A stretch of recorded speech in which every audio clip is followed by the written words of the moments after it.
igenekerezo rya ndwi Rusama umwaka wa 2024 mu gitondo hitezwe ikirere kirimo izuba n'ibicu bike bike mu ntara zose z'igihugu cacu.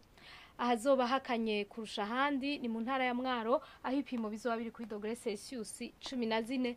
Ku muhingamo hitezwe imvura nkeyi hacemwo n'ibihe vy'izuba mu ntara zose z'igihugu cacu. Ahazoranga ubushuhe kurusha handi ni mu ntara ya Cibitoke aho ipimo bizoba biri kuri °C 30.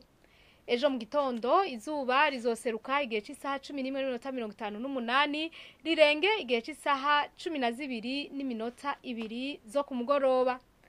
Amakuru atekanya ikirere agarukiye ngaha mwateguye n'ikigo ca Ijebu kijejwe ivy'ibirere na Nadia Ndayizenje yabashikirije mwakoze kuyakurikira.